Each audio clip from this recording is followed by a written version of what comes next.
Hey y'all, so today we're going to be talking about PFTs or pulmonary function testing. This presentation was made by me, Elizabeth Locker, using some of the references that we received from class. Stay until the end where there is a joke. Okay, so first off, what are PFTs? Well, definition of pulmonary function testing I have listed here. It's basically just a primary tool that's used to help diagnose patients that have respiratory symptoms. So they could be already presenting with a pulmonary lung disorder and a physician is wanting confirmation that their pulmonary order has progressed. Or it could be someone who's exhibited symptoms for many years and maybe has repeat emergency or ER visits, and a pulmonologist is wanting to confirm a diagnosis based off the severity of their volumes and capacities. So it can be a couple of different reasons. Since the 1950s, this has been a very common assessment, especially for obstructive lung disorders or diseases. We'll go over in a minute what those obstructive lung diseases are and how you can kind of remember them. In order to do a pulmonary function test, you have to know ahead of time the patient's height, weight, gender, age, race, ethnicity. All of these things play into a patient's lung capacity and potential risk for certain pulmonary disorders, and also just the level of functioning they might possess based off of their height, weight, etc. Some of the main components of a PFT is you kind of just have to know the patient's history, like what medications they're on, any past surgeries that they've had, any occupational exposures, anything they might have been exposed to that can, grade or hinder their lung functioning, any current respiratory diagnosis, their smoking history. All of these things can just kind of play into a potential diagnosis. Obviously, if someone has smoked for 30 years, 2 packs a day, that's a 60-pack year history, so that's going to definitely play into their level of lung functioning. If someone worked for construction and they were exposed to lots of different materials that could potentially harm them, that's going to affect their breathing and affect their respiratory system. So all of these things just kind of play into effect. I just listed some contraindications of a PFT as well. If a person is unstable, they're probably not going to be a good fit for an outpatient test. You want someone who's not having any type of exacerbation. You don't want them to have a cold or a bloody nose or anything that could affect their baseline symptoms that you're trying to evaluate.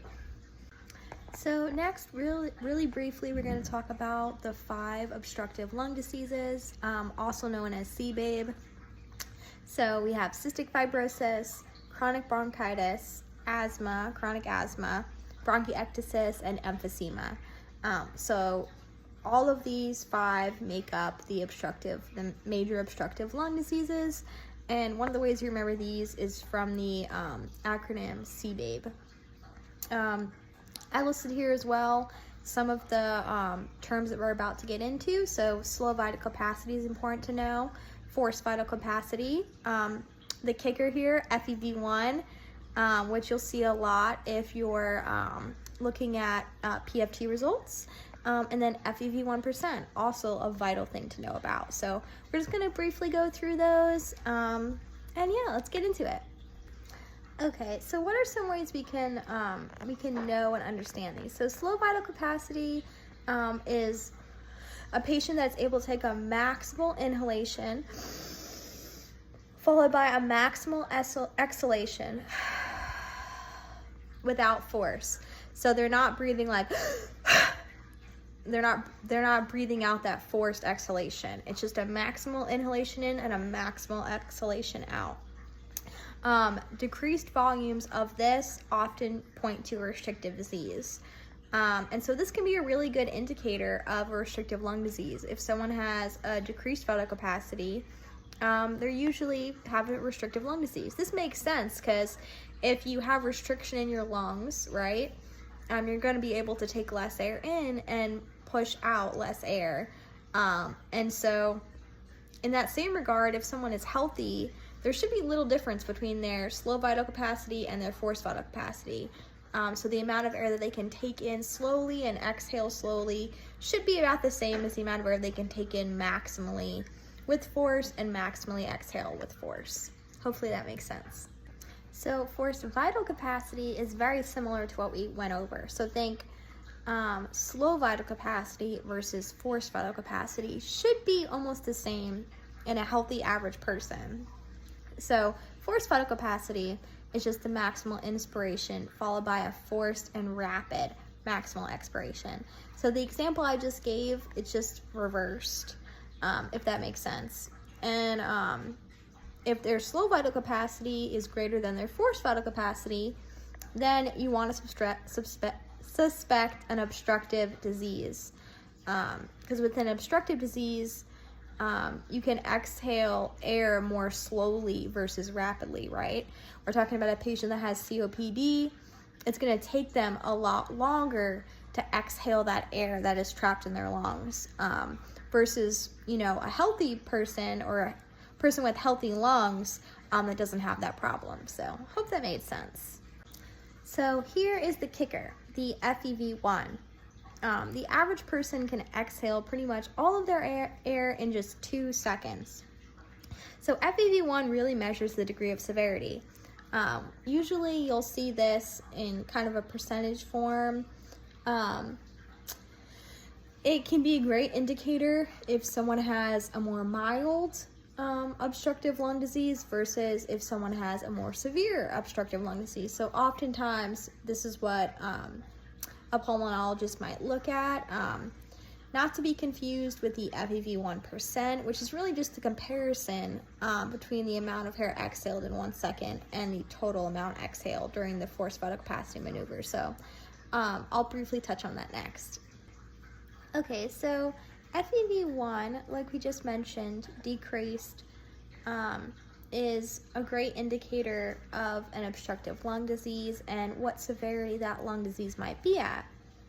Whereas if the FEV1 is decreased, but the FEV1% is normal, which is just that ratio between the FEV and the forced vital capacity, that usually indicates a restrictive disease. Now, I know this can be a little bit confusing. To be honest, this one confused me for a while, but once you kind of break it down and look at it in that way, that one is obstructive and one is restrictive, it just becomes a lot easier to grasp.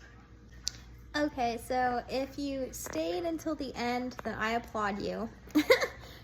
So it is time for the joke.